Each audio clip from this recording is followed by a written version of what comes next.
पाकिस्तान का मौकिफ क्या होना चाहिए, क्योंकि एक तरफ रूस का दौरा। रूस और भारत की दोस्ती सोमवार को एक कदम और आगे बढ़ने वाली है।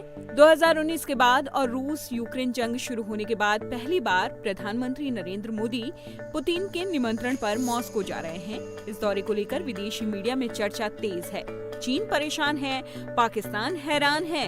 अपनी शिकायत बारगाह में करते रहे, दर्द दिल सुनाते रहे, मुसलमानों से अपने हाल पर तरस खाने का कहते रहे, लेकिन हम मुंह फेर कर बैठे। भारत के वजीर आजम नरेंद्र मोदी जा रहे हैं रशिया। डेफिनेटली देखें, पहली चीज होती है आपका कस्मेटिक लीडर, ठीक है। सेकेंडली आपका जो है वो उनके अंदर इन्फ्लुएंशियल कितना है और वो कितना ज़्यादा इनकलाब ला रहे हैं। तो वो रिसेंट देख रहे हैं कि जो नरेंद्र मोदी की जो लीडरशिप के अंदर जितनी इंडिया ने रिसेंट डेवलपमेंट की है, सक्सेस की है, तो उनको मानना पड़ रहा है कि पाकिस्तान ने ऑलरेडी अप्लाई किया हुआ है। ठीक है, 22-23 अक्टूबर को मोदी साहब वहां पहुंच रहे हैं और ये जो 16वीं ब्रिक्स समिट हो रही है कजान रशिया के अंदर, देखना ये है कि एक तो मल्टीलैटरलिज्म की बात हो रही है ना आजकल, इसके हवाले से आपको पता है काफी हमने डिस्कशन की है मल्टीलैटरलिज्म पे। बहरहाल इंपॉर्टेंट डेवलपमेंट यह है कि मोदी साहब क्या वोट देंगे कि पाकिस्तान को एससीओ का मेंबर बनाया जाए। अब ये डिपेंड करता है कि will this membership be at India's expense, क्योंकि रशिया जो है वो सपोर्ट करेगा पाकिस्तान की मेंबरशिप, क्योंकि ये ऑब्वियसली चाइना भी रशिया को कहेगा, लेकिन इससे जाहिर बात है चाइना का इन्फ्लुएंस इसमें ज्यादा बढ़ेगा with the Pakistani presence there. So ये ज़हन में रखिएगा, इंडिया एक हर्डल है, लेकिन इंडिया इसको लॉन्ग टर्म नहीं रोकेगा। शॉर्ट टर्म रोकना चाहे तो रोक सकता है, लॉन्ग टर्म नहीं रोकेगा if this is to be done, मुझे ये लगता है। सो इंडिया का जो है वो रोकना या बात करना शायद बनता है, लेकिन मैंने आपको बताया लॉन्ग टर्म नहीं रोकेगा। देखें 40% दुनिया की पॉपुलेशन इसके अंदर है, ग्लोबल इकोनॉमी, लेकिन ब्रिक्स हो या एससीओ, अभी जो एससीओ की कॉन्फ्रेंस पाकिस्तान में हुई, मेरा इस पे जो एनालिसिस वो यही था कि ब्रिक्स हो या SCO, they lack political support from Russia and China. अगर रशिया और चाइना इस पे थोड़े एक्टिव हों तो फिर चीजें हो सकती हैं। मिसाल के तौर पे आज सुनने में ये आया है कि जो रशियन एम्बेसडर है इंडिया के अंदर, वो ये तो समझते हैं कि दुनिया के 40 हेड्स जो हैं वो जा रहे हैं रशिया, ठीक है।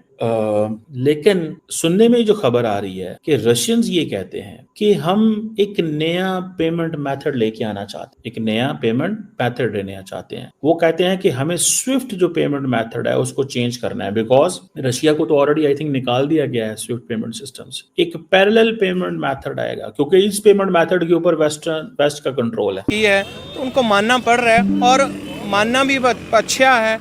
रशिया को अपने ये एक चीज ज़हन में क्लियर कर लें कि ये जो कंट्रीज हैं ये सिर्फ अपने पर्सनल बेनिफिट्स देखते हैं, और उनको देखने भी चाहिए सर, तभी तो आगे बढ़ेंगे। मोदी से अगर कहीं ना कहीं नजर आ रहा है और आना भी आ रहा है और बिल्कुल आ रहा है, तो उन्होंने अपने बेनिफिट्स देखने हैं, उनको क्लच करना है, मोदी को कैचअप करना है, एंड दैट्स इट। और वो किसी हद तक जाएंगे, मोदी जो भी उनको कहेगा वो तो मोदी बाप जी भी कहने के लिए रेडी हो जाएंगे। ये आगे आने वाले बाप भी कहेंगे यूरोप, ये आगे आने वाले वक्त के अंदर उनको करना पड़ेगा। फ्रांस है, उन्होंने अंबानी फैमिली को इतना प्रोटोकॉल क्यों दिया है, ठीक है। वो अपनी खुद चाहते हैं कि इस तरह के लोग हमारे कंट्री में आए, ये आके बिजनेस को अप्रोच करें, यहाँ पे जो है एंटरप्रेन्योरशिप लेके आए, ताकि हमारी इकोनॉमी और बूस्ट होगी।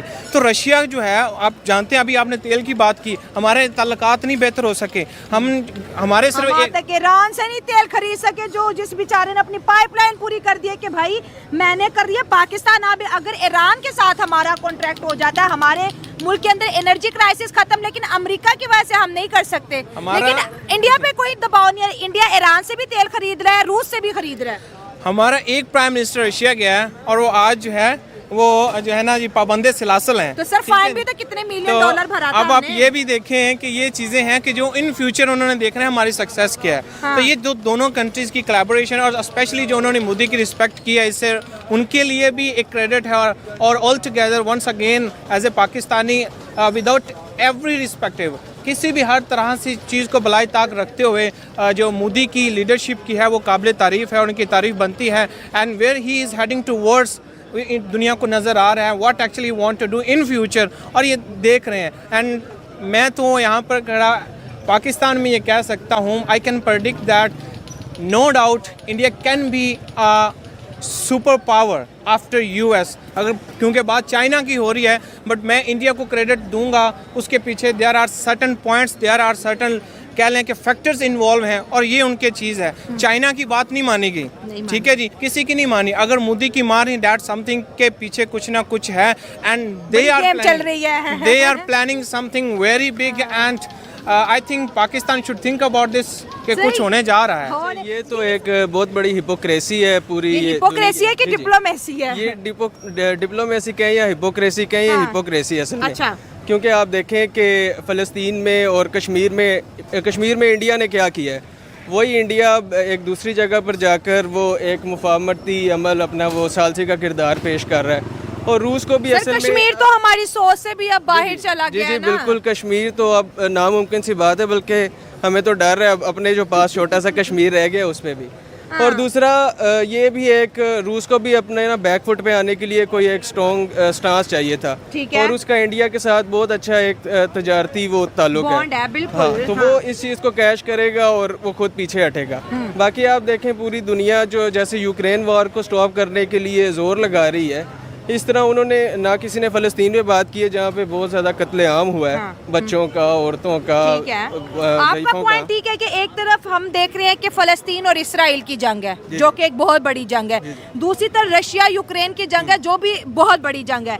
लेकिन यूक्रेन की जंग को रुकवाने के लिए अमेरिका और इसके साथ जो है यूनाइटेड नेशन खड़ी है, ठीक है, पूरा यूरोप खड़ा है।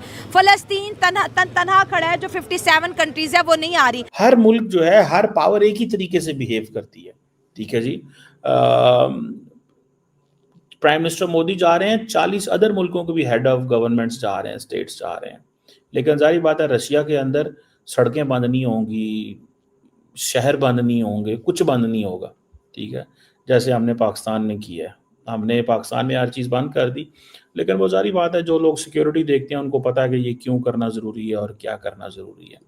अब पाकिस्तान जो है जिसे वो कहते हैं ना, ख़ासतौर पे जिस तरह डॉक्टर जयशंकर को ट्रीट किया गया है, एक सॉफ्ट कॉर्नर याद रखिएगा इंडिया के अंदर पैदा हुआ है। मेरी ऑब्जर्वेशन है, I may be wrong on this. So India ये कह सकता है कि अगर हम अभी इसको हिस्सा नहीं बनाते तो हमें कल को बनाना पड़ेगा। So why to stop Pakistan, या वो कह सकते हैं stop Pakistan to tell them how important we are in the region and how important we are in the BRICS. You are at the mercy of India in case you have to be the member of the BRICS. ठीक है ना जी। सो पाकिस्तान की जो membership है, ये जो application है, ये बिल्कुल एक नई फर्स्ट स्टेज पे है। So we can not think so much on this, ठीक है जी। सो इंडियंस क्या कहते हैं? इंडियंस का मौक़िफ़ ये है कि स्ट्रॉन्गर इंस्टीट्यूशनल फिल्टर्स होने चाहिए, ठीक है जी।